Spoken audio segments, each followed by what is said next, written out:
Hi folks, well the Harley is finally back. Let's take it for a spin and I'll tell you the story.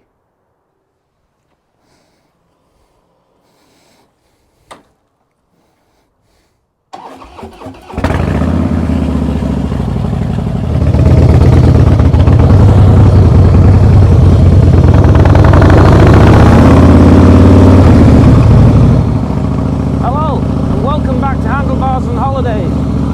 Finally we got the Harley back. It's been a hell of a saga, so let's roll the intro and I'll tell you all about it.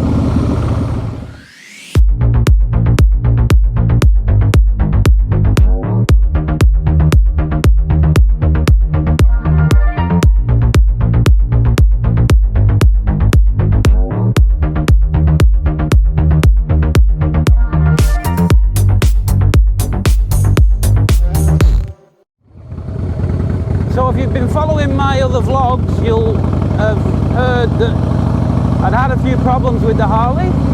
Basically it wouldn't start. My first reaction was that the battery had died, because Harleys do have a tendency to eat batteries. Typically they only last about 18 months to 2 years. It was coming up to that sort of age, it wouldn't start, so of course you buy a new battery. Put the new battery on, wouldn't start, just the same. My normal mechanic, I'm going to cut this story really short because it's a long story really, but my normal mechanic has put himself out of commission. He had a bone infection in his leg, so he's been out of commission for some months. Found another mechanic, great guy. He was trying to help me, but with one thing and another, we had a lockdown, he had some problems. I think he got a chest infection, he had problems with his vehicle, there was lots of things happened and the weeks rolled by. We were all convinced that it was the ACR valves that had gone on the bike. I'll not bore you with what they are, but this particular two valves, that one or both of them we thought had packed up. So eventually the bike finished up going to a third mechanic. It was actually a Harley dealership about an hour away. Cost me money to get the bike transported down to this dealership because, as I say, it wouldn't start. Would you believe that mechanic then discovered that he'd got a hernia? So the bike sat there for nearly 2 weeks. Nobody looked at it. So by now we was about probably 2 months, maybe more, into the bike not running. And eventually the mechanic with the hernia came back to work. As it turned out, he only came back for 1 day and had to go off sick again. But fortunately in that 1 day he looked at my bike, and amazingly and sensibly the first thing he did was check the battery. And would you believe, all it was a duff battery. It was a brand new battery, brand new Harley battery that was just duff, simple as that. So they changed the battery and away she went. So about 10 weeks of nothing but aggro and hassle, chasing different mechanics and trying to get some movement, and all it was the bloody battery. So at least we're back. Everything's back, everything's working, bike's as sweet as a nut. So this is the first opportunity I've had to just get out and have a little bit of a ride. Not got a lot of time, so just going to have a little tootle down the coast and just make sure everything's good.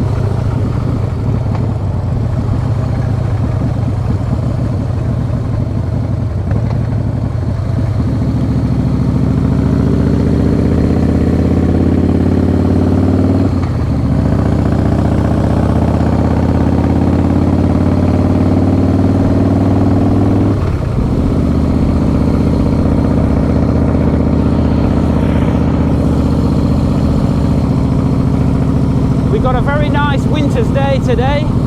It's I'd say it's probably 20 degrees, 21 degrees, not a cloud in the sky, people walking around with shorts and t-shirts on.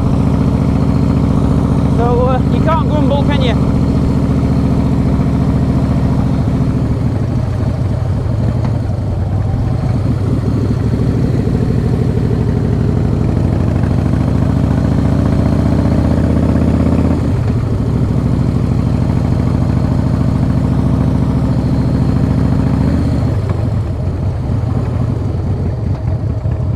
We'd just nip down here and just have a quick look. This is going to be the new Ocean Reef development. I'll just pull in here and just spin that camera around a bit. Actually, it looks like the forward camera's picking it up. I don't really need to. But this is the beginning of the new Ocean Reef development, which is going to be huge apparently. For people that know this area, this is going to be probably, when it's finished, the biggest tourist attraction in Perth. It's going to be bigger than Hillary's boat harbour. It is going to be a big boat harbour with hotels, bars and restaurants and all that sort of stuff. So it's certainly something to look forward to, and just a bit of something new in the area, you know.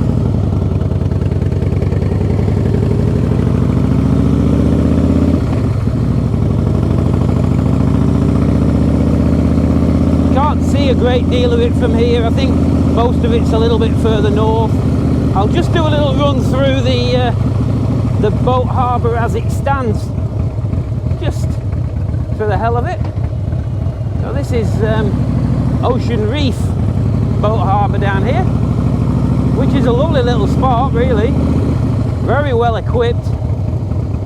But I guess this will either be incorporated. Pull in here for a second.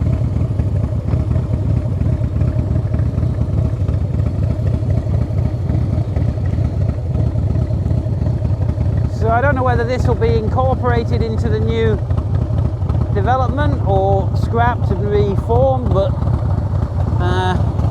they're doing an awful lot of development around here.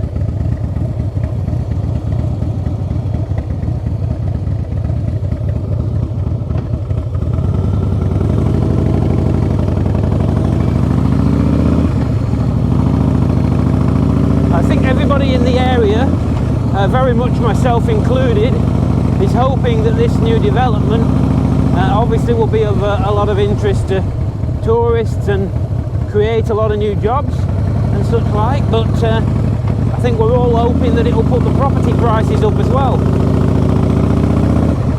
which could only be a good thing.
For me, I guess now, is whether to, I know I mentioned in previous vlogs that I was considering maybe selling the Harley. Obviously it's back, it's all running good, so that's now got to be decided on, and I'm really not sure. It's a fabulous bike and a little bit special. There's not a single one of these for sale in Western Australia at the moment, and I think it's a pretty sought after machine. So in terms of value and the lack of availability of new bikes and such like at the moment. If I'm ever going to sell it, probably now's the time. But that begs the question of what you replace it with. And I can't replace it with anything that's as special. I could replace it probably with something that's brand new. This is 7 years old. I could probably do that without spending a cent. But it would be a standard bike, you know, just something fairly normal. Whereas, as I say, this is a little bit special. So, I don't know. We'll see.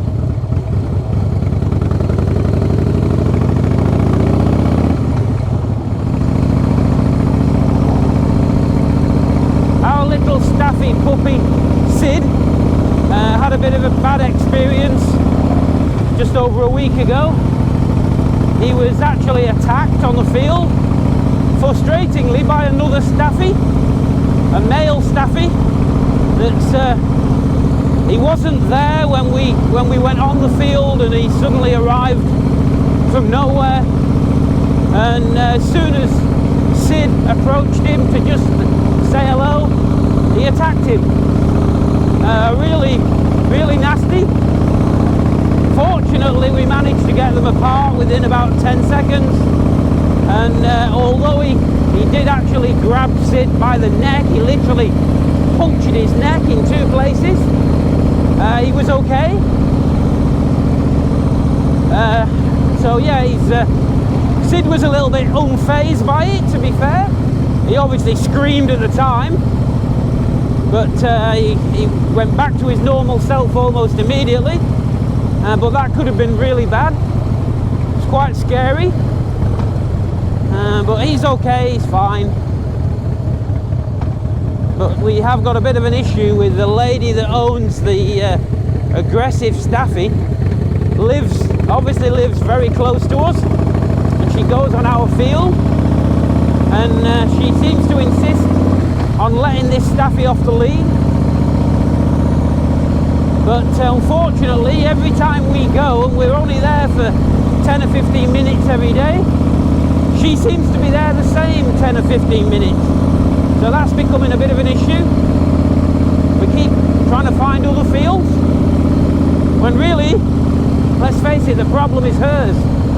She's the one with the aggressive dog.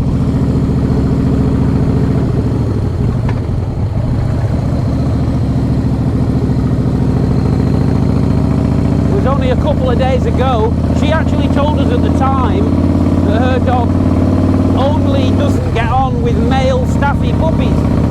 She said he plays beautifully with everybody else. But a couple of days ago, other people on the field told me that that's not the case. Apparently her staffy, her full-grown staffy has had another guy's full-grown Rottweiler, would you believe, pinned down by the neck. So I don't care which way you swing it, that's an aggressive dog.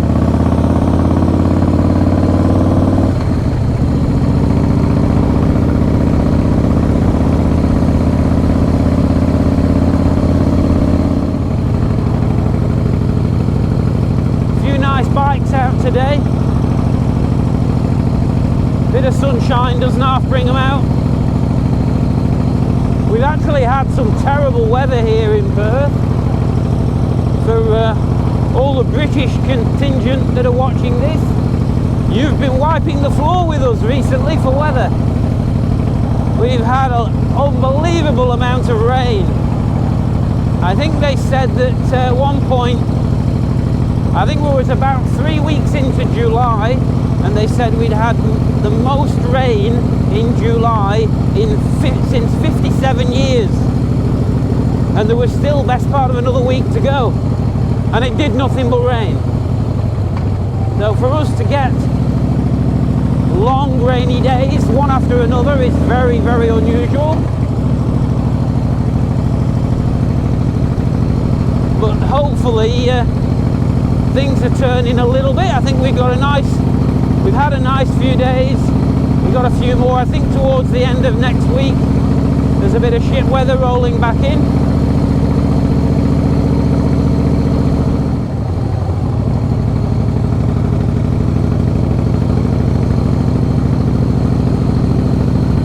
This section of coastline here is the bit that I've mentioned before, where on the really nice warm sunny days where the beautiful people come to display their immaculately honed bodies.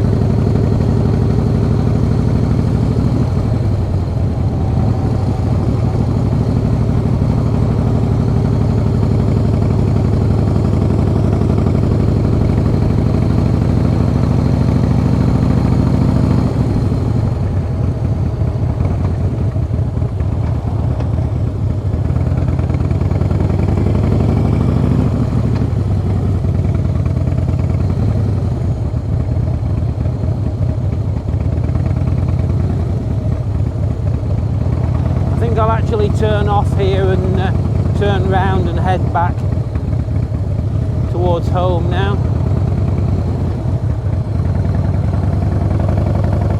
I actually didn't bring any extra batteries with me today, so I don't want to run out of battery power before we get back.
And I actually did our good deed for the day before about 9:30 today.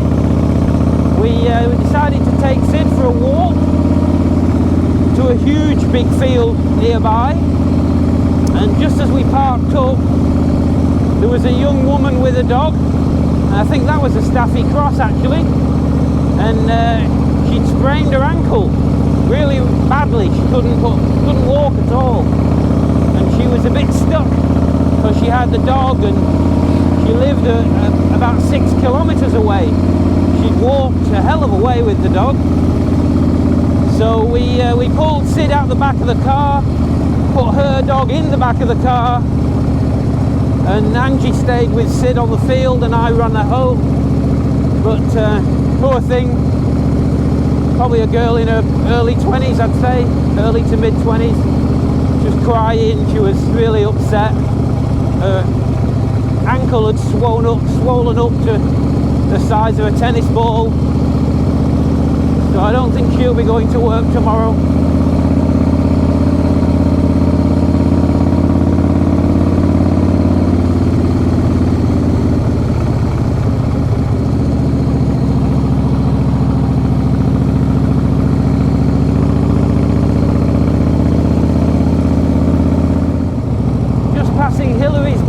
To the left now.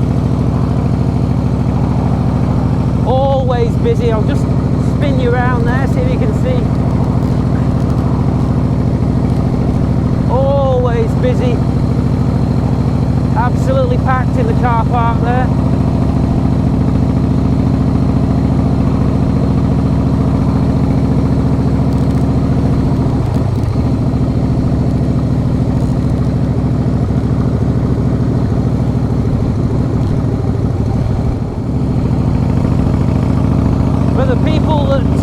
my last vlog, when I was on the Yamaha and I found myself behind the McLaren, I actually mentioned, oh, I'm just passing a Lamborghini here, huh? You catch that from Lamborghini going the other way? When I was behind the McLaren, since then, I found out about a guy that lives in Perth who has a YouTube channel and a Facebook page, and he's on Instagram, and he calls himself the Lee Collection. So I'm sure if you search, anybody interested searches for the Lee Collection in Perth, Western Australia, and he's got a massive collection of supercars. He's an incredibly wealthy guy. He has something to do with online gambling business, I'm not sure. But he lives in South Perth, just the south side of the river. And apparently he bought an entire apartment block. He lives in the penthouse apartment on the top floor. And he does rent out the other apartments, but the reason that he bought the entire block was so that he would have the entire underground car park for his collection. And he has everything: Rolls Royces, Bentleys, Ferraris, Lamborghinis, McLarens. He's got several McLarens. He's just recently taken delivery of a McLaren Elva, a special carbon edition of the McLaren Elva, which has no roof, and it's the only one in the southern hemisphere, and he's blasting around Perth in it for everybody to see. He's got a very good attitude towards cars, seemingly, in that he uses them, he lets his mates go out and drive them. So I could almost guarantee that that McLaren I was behind was probably one of his. Having said that, there's a tremendous amount of money in Perth, so, you know, there'll be a lot of people with fancy cars. I went out yesterday, only for about 10 minutes on the Yam, and I saw a little group of 4 Lamborghinis all together. They must have been for breakfast somewhere. Stunning vehicles. Some people just have too much money.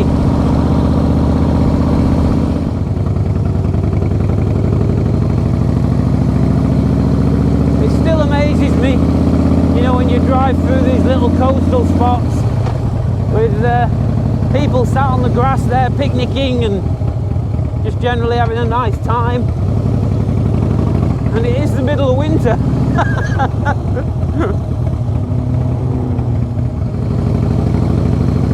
I met with a very interesting guy yesterday who we did some work for a couple of months ago, and we're trying to arrange something that's a little bit special we could do. We're going to do as a vlog, so hopefully, I don't know whether it'll be my next one or the one after that, and I never know what I'm going to do from one week to the next. And it's been, to be honest, it's been a long time since I've been able to do anything because it's just not stopped raining.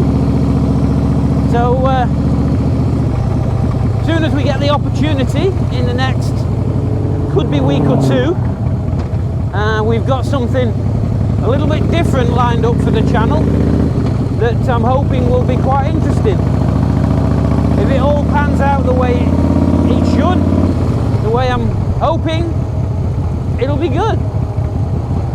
He's a very, very interesting guy. Unlike me, boring as batshit me.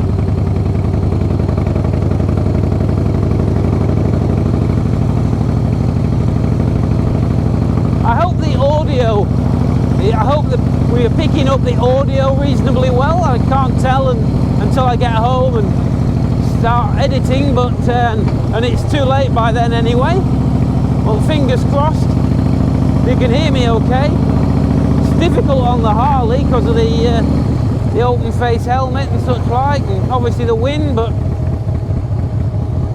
I'm doing it slightly different this time, so hopefully it's better, or at least acceptable.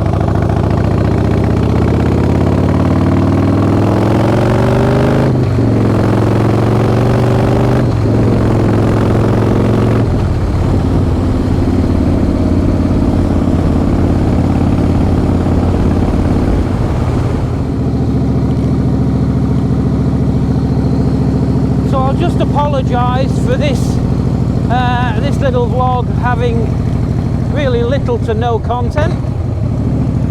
Just me waffling. Strange. People standing on the roof of a house over there. Anyway, I'll just say sorry for it's not a very interesting one. Basically, I just wanted to get the Harley out, to be honest, and I rode it home the other day from the dealership. Just basically wasn't a very nice day. It was just a straight line. Hadn't rode it for about 10 weeks. It just felt like a great big heavy tractor. So I just wanted to get it out with normal clothes on and just have a little bit of a ride and get back to it feeling normal again, which it does now. So apologies if I bored you a bit, or you were waiting for something exciting happening, and it hasn't.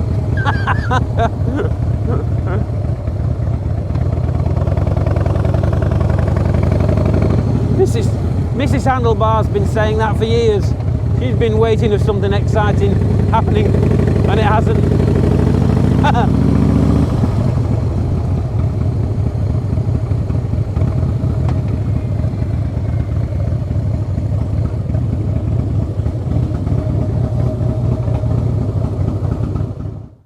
So there we go.